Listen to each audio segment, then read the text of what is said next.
Welcome back to another episode of Susan LoPresti Wellness, Mind, Body, and Soul.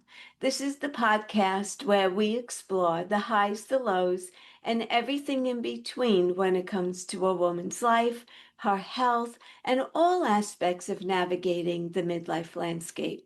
I'm your host, Susan LoPresti, and today's guest is Kwame Terra. Kwame actually broke a world record by walking more than 2 million steps in just 30 days, the same distance as the entire U.S. Gulf Coast.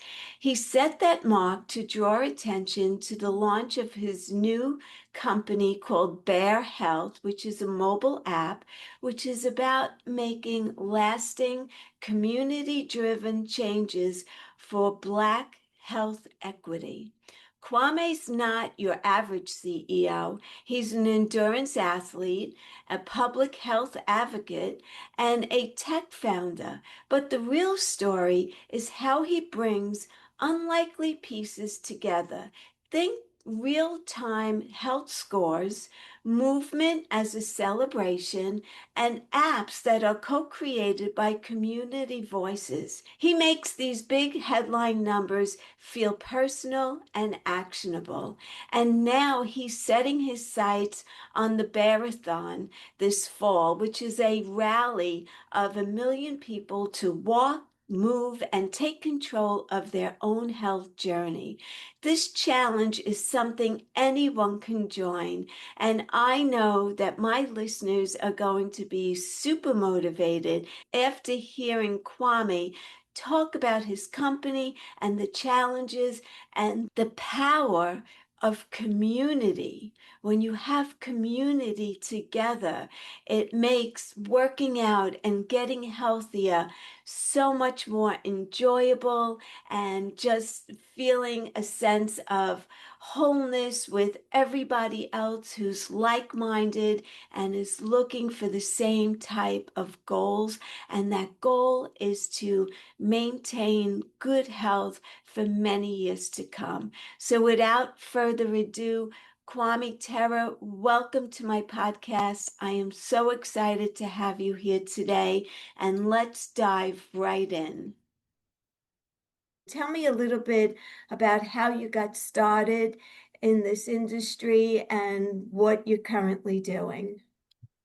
Thanks for having me on the show, Susan. I'm really excited to be here. I guess I'll start with the beginning of my health and wellness journey, which is really connected to running. So in high school and in college, I competed in long distance running, so cross country, college, track, and so on and so forth. And my dad was really, really strict with what we ate. Oh, And so, we never drank Cokes. We always made sure we had, a variety of fruits and vegetables in our meals and lunches throughout the day. And that was kind of the seed of it for me. But, when I went to college, I was pre-med. My goal was to become a physician. And early on in my academic career, I got introduced to research and really started to develop an appreciation for addressing the root causes of, most of the challenges that we face as it relates to health in our communities. And then after I graduated, I kind of went on this independent tour of conferences related to science and health, and really, again, just kind of it became, core part of, I guess, my brand, if you will. mhm. I hosted a screening of the documentary What the Health in Houston, Texas in 2017 when it first came out. I actually went to the official screening in New York, got to meet Kip Anderson and the team over there. And yeah, I just kind of became an advocate. But on some levels, it was more so just for my own personal development, right? So maximizing my own potential. It was never really about, at least at first, kind of sharing that with others and hoping that others kind of take on the same principles per se. And so it was actually the COVID-19 pandemic when I received a text message from my aunt just kind of speaking to the moment and how the virus was preying on the Black community. And, it's because we have all of these comorbidities, hypertension, type 2 diabetes, and so on and so forth. Mhm. And she just felt like this would be a good time for me to kick off my healthy eating initiative. That's what she called it, because I'm the resident, vegan in the family. And so everybody knows I'm into the healthy eating and whatnot. And so it was really that text message was the seed of what is now Bear Health, a startup company based here in New Orleans, where we essentially help people understand their current health status through a health score. So kind of like a credit score, but for your health. And what I love most about it and what my ultimate goal was with it was to obviously first communicate clearly to our community our current health status, but then be able to show how their day-to-day lives affect their overall health status. So if you go on a run or a walk one day or do a workout, your score is going to go up a few points that day. But Mhm. if you get 2 or 3 hours of sleep one night, your score is going to go down. And then based on those changes, we communicate potential health risk, as well as connect you with healthcare providers and resources or communities to help you improve. And so that's kind of a short version of how I kind of got here today. Oh, So, so you mhm. all owe it all to your aunt, actually. Honestly, it's not obvious that I would have started a company had I not received that message. So, Right. That's great. So talk to me about your walking challenges yeah. because I can't believe how many hours a day were you walking? When I first did the math, I thought I was going to be walking about 10 hours a day when I first did the math, on 2 million steps in a month, 66,000 steps a day. And on the first day, I probably walked for 14 hours. And Consistently, no stopping, no, no. definitely had stops, definitely had Oh, stops. So in the morning, the first day was actually a pretty busy day. In a sense, I did this on a whim. And when I say a whim, I mean I only spent about 3 days planning to do it. I had been thinking about it for, about 5 months, but as far as when I made the commitment to do it, it had only been 3 days. And so I woke up at 5 a.m. on day one. I walked for maybe an hour and a half or so, but then I had to drive over to the local track where I was training some people from my run club. And so now I'm there coaching. I'm just walking around the track as I'm giving them the workouts, telling them when to start and when to stop. But just again, I'm not stopping at all. And then I drive to the school. So my office is at Xavier University, Louisiana. And there's a fitness center and it has an indoor track. And so throughout the day, I try to stay close to my office just in case, I need to, go take a meeting or whatever. And so I'd walk around that fitness center for hours. I probably did, I don't know how many, but near at least a quarter of my steps in that fitness center, just walking in circles around around that small track. And then in the evening, once the day was kind of over and there weren't going to be any meetings that might have popped up or anything for me to address, I would just try to go somewhere. Like if I walked to the first day, I walked to a friend's house downtown. That took about an hour to get there. Then we walked together for about 2 hours. And by the time we got back to their apartment, they were beat, but I still had some walking to do. So now I'm kind of walking around the hallway in the apartment. Then I finished my last steps just circling the island in their apartment. And I was just like, it was 11 p.m. And I was like, how am I going to do this for 30 days? I did like 67,000 steps that day, 31 miles. And I was just like, man, this is going to be hard. But then I was back up next morning, 5 a.m. walking. So, that's incredible.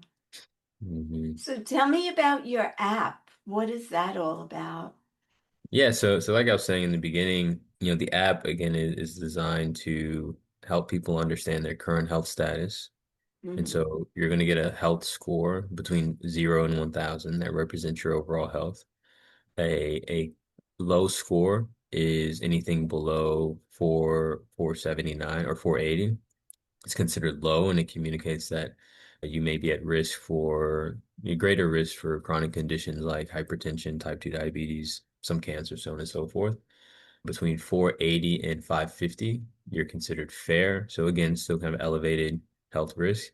Once you get into the good range, then on some level you can say that you're aging at a normal rate, right? So Yeah.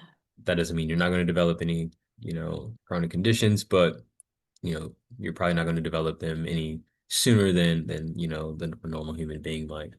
And then 610 and above 610 is very good. 680 is considered excellent. Anything above 680 is considered excellent.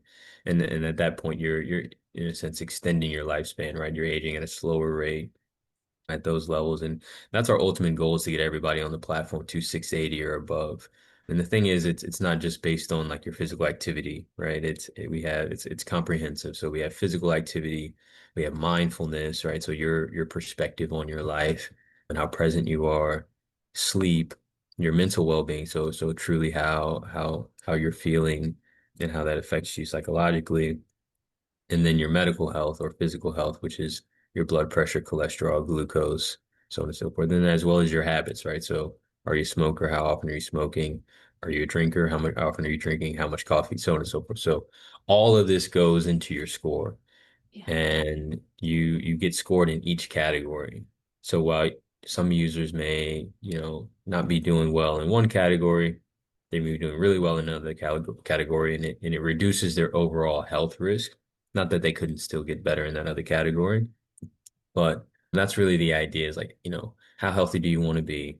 Let's make a plan based on that. You're not going to give up eating this? Okay, great. Let's see what we need to improve in other categories to ensure that you kind of mitigate the risk of what you're not willing to change within your health. And then, anytime you kind of fall off or you start trending downward, we can send you a nudge, or we can, you request that you check in with us and see if we can connect you to some resources that can help. So someone who scores low, Mhm. you come up with recommendations of what they need to be doing. Is this like a generic recommendation or is it tailored to that individual itself? Yeah, so we're still in the very early days of rolling out these kind of like tailored interventions or tailored solutions for folks. Yeah. We're actually right now just having people schedule a one-on-one session with us where we learn more about their current health challenges, right? Because if someone's not walking, so let's say, or taking enough steps per day, we could just say, hey, take more steps, but we have no idea what's going on in their life that may be leading to Yeah. them not taking as many steps. So our first goal is just to, you know, get on a call with them, ask them how they're doing, what are they struggling with right now, and how can we help, whether that's health related or not, right? Because when it comes to when it comes to solving this problem, especially in the community that we focus on, the Black community, it's health isn't really a top priority for a variety of reasons, right? We're just trying to take it day by day, get through each day. And sometimes people just one need company, Yeah. right? Yeah, just someone to talk to, just to know that there's someone else that cares, right? Outside of obviously, the family and so on and so forth. Just knowing that other people care. And sometimes that's enough, right? I've been on calls with folks and we just talk for like 30 minutes to an hour, and then we don't even get to health or anything like that. We're just talking, and then you see the trends change. So like connection is a big deal as it Yeah. relates to health. Obviously, I mean we have a blueprint to health that we kind of mapped out, and the first one is purpose and community. The first step before you're going to care about what you should eat every day or how much you should exercise or how much you should sleep. Like people need to understand that their life has meaning and that they're here, that they're not alone. And so that's one example of how we might connect with someone. And then if it's we don't provide services at this stage. So we're not doing, health checks or anything like that. So what we do is we just recommend them to connect with someone else, Right. local provider. So yeah. Right. So who do you see as the majority of the people that are using your apps? Are they male, female, and a particular age group that is Mhm. the majority? Yeah, so there are a couple of reasons for our current demographic breakdown, and I'll get into those. But so we're based in New Orleans, a predominantly Black city in the United States, and we partnered with a variety of communities to drive people onto the platform. So at first, we did what we called the Mardi Gras Steps Challenge. This was when we officially launched the app last year. Whoever took the most steps on our app won 5 grand What? during Mardi Gras. It was a phenomenal challenge. Over 100 people joined, and the age ranges were kind of all over the place, right? Because, everybody's interested in money. And most of us feel like we can take a lot of steps. After that, we partnered with a run club whose demographic was predominantly, I'd say, like millennial Hmm. range. And so that drew a significant number of people onto the platform from that range. But then the following month, we were at Essence Fest. And if you don't know anything about Essence Fest, it's this major festival in New Orleans that focuses primarily on women. And we got about 400 users in 3 days. And so, they were pretty much all women. Middle age. So the majority of our app right now is I'd say middle aged Black women. Uh-huh. So right now the split is 71% women, 29% men. And again, the most engaged folks are the middle-aged women. And so that's good to see. It's always Yeah. good to see different activities that they're doing and be able to like and comment on them and them staying consistent. When it comes to early stage, early stages of growing a company, you're trying to find people who have an urgent or like have the problem that you're trying to solve in an urgent sense and are willing to pay for it. And so that's kind of what we've kind of discovered here so far. And not that we don't plan to really expand beyond, where we've kind of found a niche right now, but for now, right now, this is who we're helping the most. So for the middle-aged woman, what particular thing do you see most? Are they trying to lose weight? Is it something to do with menopause? Is it wanting to learn healthier ways of eating? What do you see the majority there? Yeah, a lot of them just don't want to be on medication, Yes. you know? And so last year, and part of what drew a lot of people on the platform, last year I connected with a guy named Dr. Eric Griggs. We call him Doc, and he's a local health influencer. He's a community health doctor in the city of New Orleans.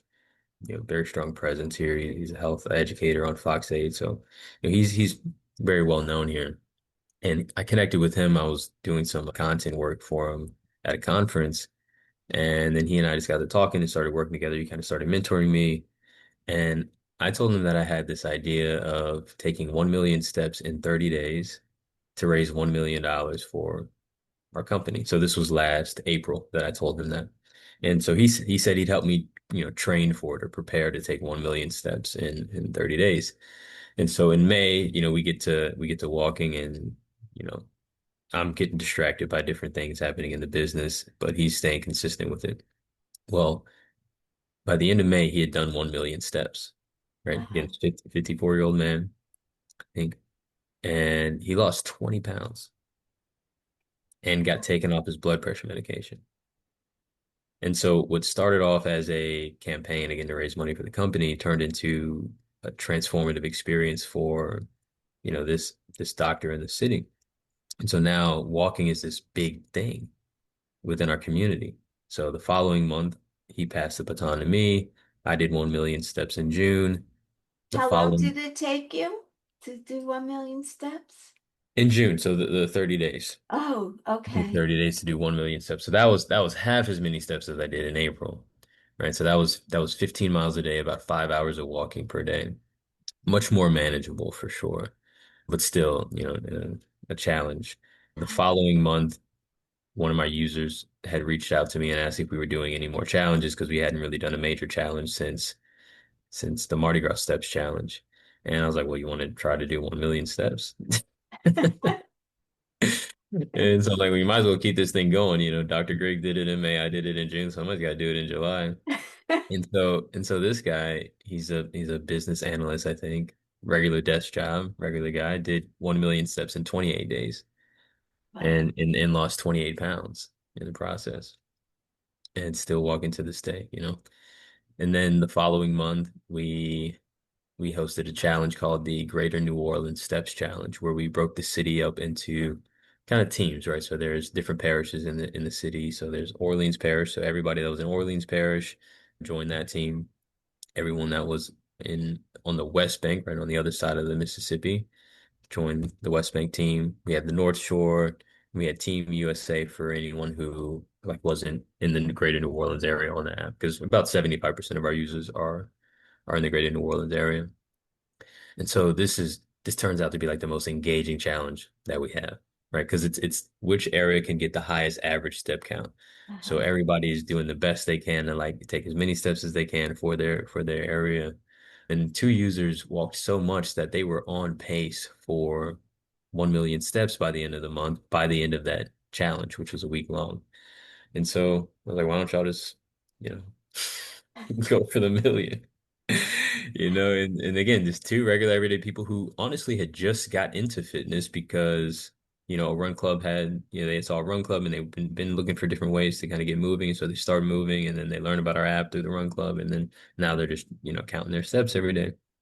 And so then they do it in June. So two people, or in August, two people do it in August. I was trying to get another person to do it in September, but someone else ended up doing it in October, one of our users who lives in Puerto Rico. So that like walking off your medication is like the theme. And then there are other users who, haven't done the million steps or are doing half a million steps a month who have come down or off their medications in a matter of months just from walking. That's And it, incredible. and it's really it's so encouraging. And when I think about what we set out to do here with Bear Health, which is to predict, prevent, and reverse the chronic conditions that plague our community, and to have already done it even just with one individual is so fulfilling and rewarding. Again, getting going back to my aunt sending that message and then us Yeah. executing on it and having a system. It's just yeah, it's great. Wow, that is incredible. Where do you see your company going from here? So right now we've been operating on what we consider our beta app. So we have a technology partner, a company called Dakadu. And if people want to, find out their health score, they can download Dakadu, use the podcast name as their access code, and go in there, get your health score, join a challenge, track your steps, so on and so forth. But we're going to be migrating. We received a generous donation from Dakadu last year to migrate us over to our own independent app this fall. And so we'll be launching that and really start to grow the brand nationwide. As I mentioned, we've been focused primarily here in New Orleans Yeah, just to kind of, get some learnings, figure out exactly how we want to bring our solution to the community. And now that we've got some learnings from that experience, we're ready to kind of take it beyond the city. And, you know, as far as what expansion looks like and growth looks like, in the future, I envision having a network of wellness centers, clinics, experiences, right? Health promoting life experiences that are all connected to the app. You have to have the app to be able to engage with or, participate in what we set up. And it'll all be connected and we'll know each individual's history, right? Health history. yeah, And if they ever need anything, we'll be able to provide tailored care at our clinics or you'll be able to tap into any experiences that we curate, like challenges or run club events or yoga and meditation events, right? What we're trying to do is create a health promoting life experience for our community. If if after I'm done with this, I've created a bunch of people who are obsessed with tracking their steps and their calories and measuring their sleep every night. Like that's not health. That's not what health is to me. Health shouldn't be this extra thing that you're doing. Health should naturally be the natural result of how you live your life. And so we want to curate experiences and a schedule in a sense that people can just kind of live into. And the natural result is health, right? We do need right, to track things because we can't improve what we aren't measuring. And correct. so we do need the app, right? And we're able to see not only individual changes, but we're able to see these trends on a, community level, right? So we'll see the average health score in the New Orleans area compared to the average health score in Atlanta. For example, let's say it's higher in Atlanta. Well, now we can go find out what is happening in Atlanta that's Hmm. not happening in New Orleans that we can apply to New Orleans to elevate the community health in the city. And so yeah, that's really where the expansion goes to. It's like how do we again, we have the tech, we need the tech to measure our impact, but how do we make it such that people's everyday lives are just health promoting? And so that's really where we're going as a company. Wow, this is so impactful. This is going to help so many people who find you and download the app. So you need to give me all of your information that I could Yeah. put in the show notes. Okay, let's talk about I want to go with a woman because my podcast is really geared towards women. So a Black woman who is overweight, has high blood pressure, maybe borderline diabetic. And it's overwhelming because if you go to a doctor and right away they're, pushing prescription meds, and I'm totally not into prescription meds. I'm all about healing ourselves because I know that our bodies are capable of doing that. 100%. What do you tell a woman who's facing this particular challenge? Yeah. Well, first and foremost, you didn't develop the condition overnight. Right, And so a solution isn't going to be overnight, right? If it took you 20 years to develop a condition, it might take you a few months at least to get rid of it. The second thing is I kind of help them understand what disease really is because medicine cripples us, the medical system cripples us in many ways mentally when it comes to health, right? We go into the doctor, we're given a diagnosis, and we're told we have to take this medication for life because we now have this condition. Or, well, it runs in your family, and so it's not, don't feel too bad because your parents had it, so it's not a big deal. And so that even more so makes people feel like they're going to have to be on the medication for the rest of their life. But especially conditions like hypertension, right? Type 2 diabetes, these are entirely preventable conditions on the whole when it comes to depending on when you develop. Like if you were born with it, obviously it's different than right. if you develop it later in life. And then I'd help them understand what disease really is. So if you break down the word disease, it's dis-ease, right? Yeah, Not at ease, not balanced. And generally two things cause something to be imbalanced.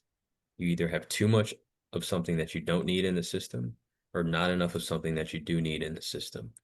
And in the US, we have way too much stuff that we don't need, right? Ultra processed foods, right? Lots of stress, toxins in the water and all this stuff, right? And not enough nutrients in the food, right? Or we're not getting enough. There's less nutrients in the food now than before, but there's still enough nutrients in the food for if you're eating the right foods to get what you need. yeah, And so then as a consequence, we are all diseased, right? The majority of us are diseased. But as you mentioned, our bodies know what to do, like know how to heal. And so if you just remove the things that you don't need and add the things that you do need, the natural result is health. And so it is that simple. I was talking to a gentleman yesterday at a conference, and he said, he was dealing with high blood pressure, and he said he's not anymore. I'm like, well, what did you do? He said, well, I stopped smoking, stopped drinking, started running, it's gone. It literally is that simple for the when it yes, comes to these types of conditions, especially if you're getting through them early on. But you do have to sacrifice. You have to make a sacrifice, yes, or not, and you're going to have to be on medication. And because the medication is restoring that balance in a sense, right? Though artificially. And then, you know, the first thing is find a community that either a community or a friend who is on this journey with you. And I think that you need three things really to stay consistent when it comes to like your health goals. So you need a community that you're doing it with, right? You need a strong why, like you want to be here rather than not, or deal with the condition rather than not. You need, I think, beyond just getting healthy, you need some sort of objective connected to it, right? I think that's part of why our challenges have been so useful for people. There's a 70, I think, 3-year-old woman competing with a 26-year-old or a 29-year-old guy in our step challenges. She gets like top two, three every month the challenges. She's a beast, and so like having that, I think is again an additional component, but having some sort of objective that you're building towards and that you can recognize progress toward on a yeah, regular basis. That could be I want to compete in a 5K in 3 months, right? So we could just tell everybody take 10,000 steps a day and you'll be healthy. And sometimes that works, but if we say, hey guys, we're all preparing to go walk/run this 5K, let's all train together. It's not necessarily about the grind of the training, right? It's about us all working together toward this objective. And that's that again, that is what life is about. Community, right? Yes. Exactly. So Yes. yeah, I would recommend that they get find a community, find an objective, and on a deeper level, look at this as an opportunity to learn how to not be a slave to your body. Our bodies are, powerful, and they want what they want when they want it, but there's nothing more important than that will that you have within you to achieve or become whatever it is that you want to become or achieve in life. And this is an exercise of that. The final thing I would say, kind of, I guess, a side note on it, is to explore fasting. So I don't know if you practice much fasting, but Yes, intermittent fasting. absolutely, yeah, yeah, Yeah. highly recommend that. I think when it comes to eating, I'm kind of break this down as simply as I can. When we're in the fed state, when we, have, calories from food that we consume, our bodies are working, right? They're doing all of what they need to do to process that food, turn it into energy for, all intents and purposes. And that's fine. We have to do that. When we're in the fasted state, like once we burned through all of the calories that we consume, our bodies kind of switch to rest and repair, Mhm. right? So it gets time to go through the body and find out where there's some dysfunctional cells and proteins that aren't doing what they're supposed to be doing, where I could kind of go clean up, right? We need both, but in the US, we're always in the fed state. We wake up and we put something in our body, either, super sugary coffee, you know, pastry, and then we're eating throughout the day because we're hungry for different reasons. We're stressed, and then we're, eating until we fall asleep. Our Yes. bodies do not get, your body has to have time to rest and repair, or it won't do it. And so that's what's so powerful about fasting is that it gives the body a break from processing food for energy, and it can focus on rest and repair. And it has recently been coined as the most powerful tool for extending your lifespan, because what it does is, and our bodies are so smart, when it's looking for energy because our bodies still need energy once we've run out of the energy from the calories we've consumed. But the average weight person has about 100,000 calories stored in their body. Average weight person, right? Wow. And so while you may feel like you're hungry, your body has the resources that it needs to continue.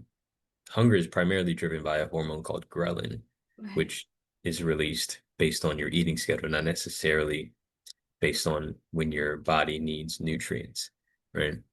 And so, but anyway, our bodies are so smart that when we're in the fasted state, we go and break down old, damaged, and dysfunctional tissues and cells and proteins and turn them into newer, younger ones.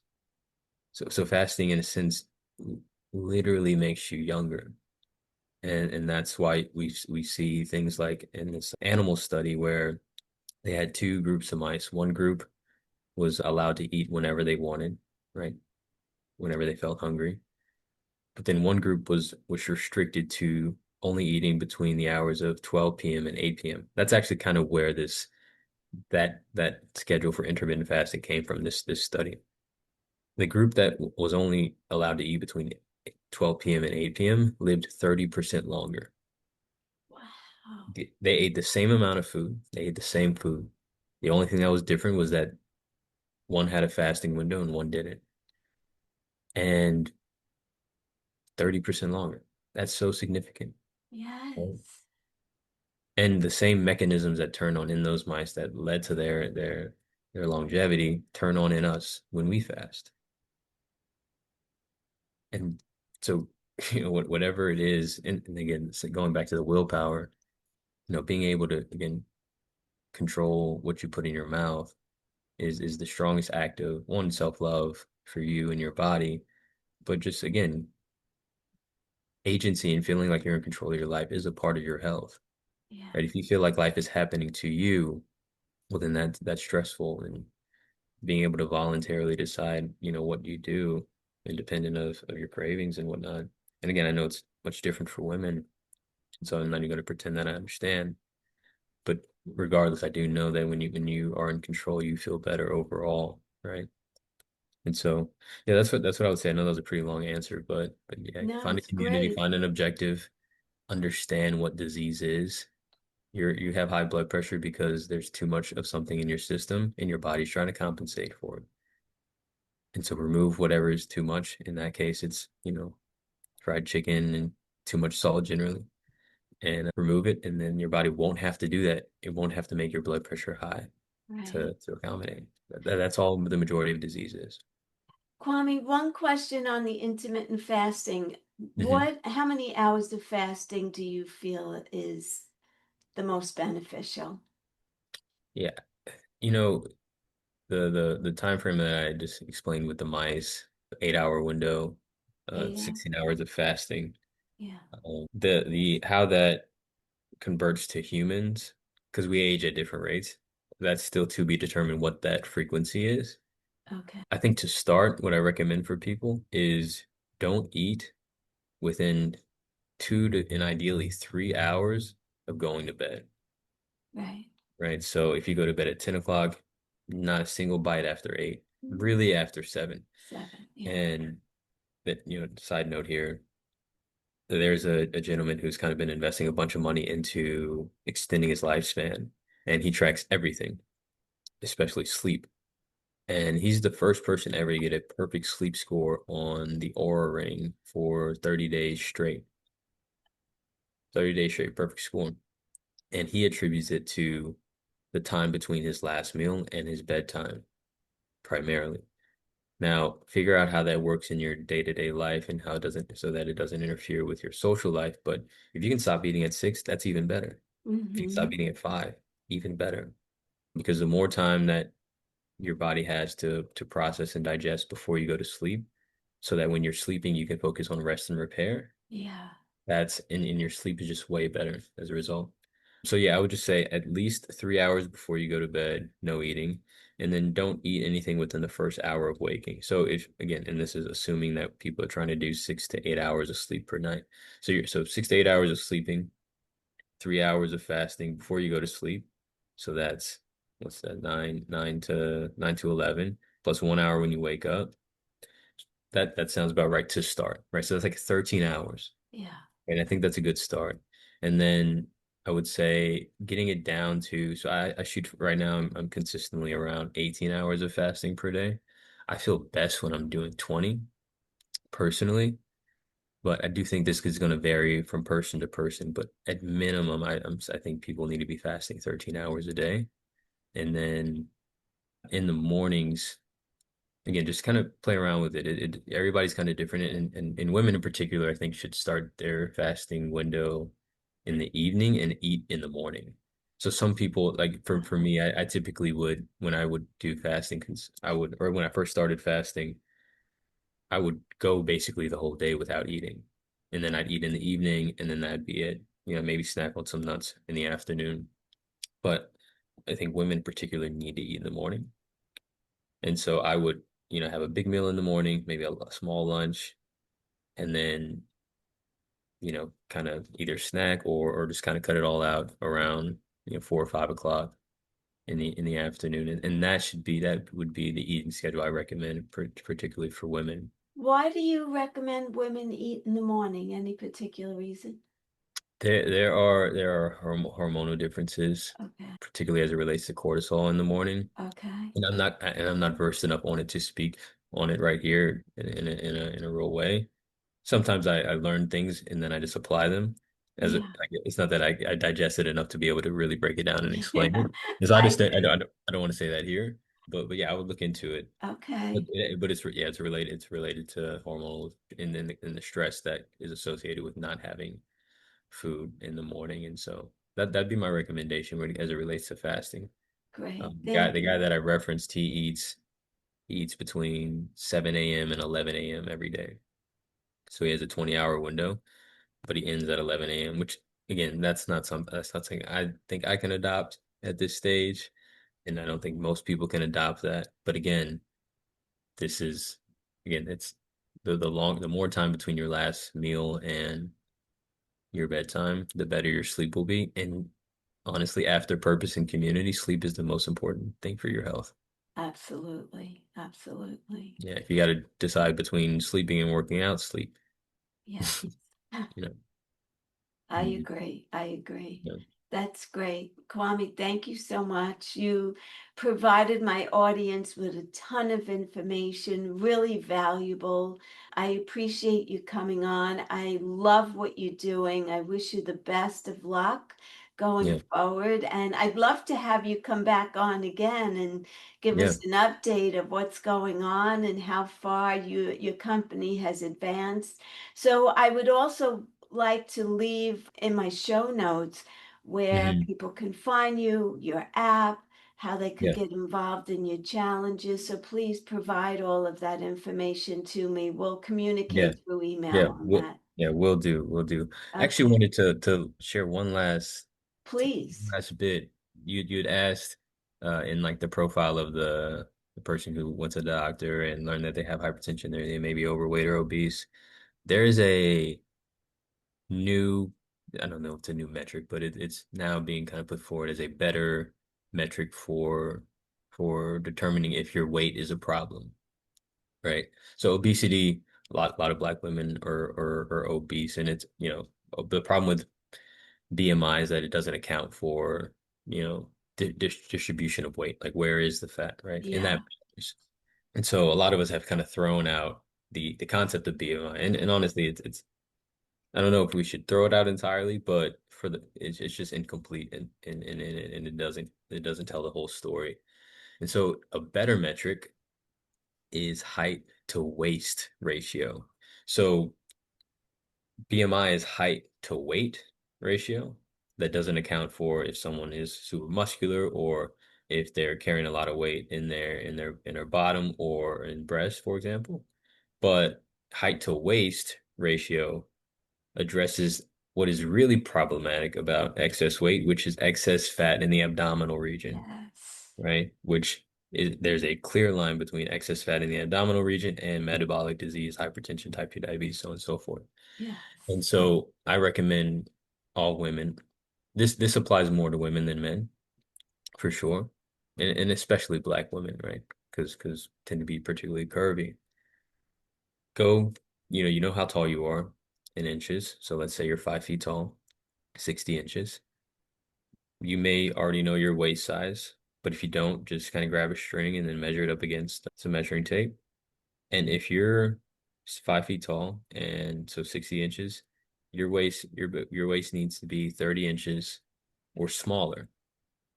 If it's above that, then I'd argue that you are at greater risk, and that could be the new definition of obesity or being overweight is how much bigger your waist is than half your height, right? So again, if you're 5'4", 64 inches, your waist ought to be 32 inches or smaller. hmm, And if it is, but you're still technically overweight or obese by BMI, I wouldn't worry about it too much because your blood pressure is likely okay. Your blood sugar levels are likely okay. Because that's really all that matters when it comes to, or it's not all that matters, but those are the real indicators of your yeah, current health status. Even in our app, which I think is something that's pretty cool about it, is if you are quote unquote again obese, have a BMI over 30 or have a BMI over 25 for overweight, but your blood pressure is normal, your glucose is normal in the app, it's not going to really affect your score that much that you're overweight or obese. Right? It takes into consideration all of these factors, and so as well as your activity. So just yeah, I wanted to share that. I think that's been really helpful for women in particular, as I've shared that with them. And so definitely check it yeah, out. Now, if it is above that, we gotta get that waist down. yeah, You're right. We got to get that waist down if it is above that, and that's okay. That's what we're here yeah. for. It's doable. Start walking. Exactly. That's it. That's it. Walking is the simplest exercise. It's enjoyable. You don't need to be power walking. You could, after dinner in the evening, especially in the summertime, go out and take a nice stroll. And if you do have diabetes and you test your sugar before you leave the house and test it when you come back, most times you're going to see that your sugar has dropped, and it's as simple as a nice stroll. Yeah, So, absolutely. yeah. And I love what you're doing, and I wish you the best of luck on everything. And I want you to come back again. Yeah, Kwame, yeah. thank you so Happy to be back. much. It Thank you was a so much. pleasure to meet with you and hear everything that you're doing. Yeah. Thank you. Talk soon.